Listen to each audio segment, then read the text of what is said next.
सांताक्रूज मधून बातमी आहे। चेंबूर लिंकच्या केबल स्टेड पुलाचं काम आता पूर्ण झालंय। शेवटच्या टप्प्यातील केबल स्टेड पुलाचं काम आता 100% पूर्ण झाल्याची माहिती समोर येते।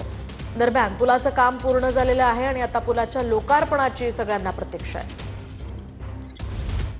मुंबईतील बहुप्रतीक्षित अशा SCL केबल स्टेब्रिजचं काम 100% पूर्ण झालेलं आहे। मी सध्या पुलाच्या वर आहे आणि या ठिकाणची दृश्य आपण पाहू शकता की कशा पद्धतीने हे काम 100% पूर्ण झालेलं आहे। अंतिम टप्प्यातील कामं सुरू आहे आणि लवकरच पूल मुंबईकरांच्या सेवेमध्ये रुजू होणार आहे। सांताक्रूज चेंबूर लिंक रोड विस्तार प्रकल्पातील दक्षिण आशियातील पहिल्या केबल स्टेब्रिजचं हे काम आहे जे 100% पूर्ण झालं आहे। पूल वाहतूक कोंडी कमी करून प्रवासाचा वेळ आणि इंधन सुद्धा वाचवणार आहे। मुंबईतील सिमलेस कनेक्टिव्हिटीसाठी हा एक नवा मैलाचा दगड ठरेल असं बोललं जात आहे। सध्या याचं टेस्टिंगचं काम सुरू आहे आणि गेल्या अनेक वर्षांपासून या पुलाच्या पूर्ण होण्याची प्रतीक्षा इथे राहणारे नागरिक करत होते। मात्र आता 3 ते 4 दिवसामध्ये हा पूल वाहतुकीसाठी खुला केला जाईल असं बोललं जात आहे। हा पूल वाहतूक कोंडी कशा पद्धतीनं फोडणार आहे पाहणं महत्त्वाचं ठरेल। कॅमेरा पर्सन योगेश सावंतसह गिरीश गायकवाड, TV9 मराठी, मुंबई।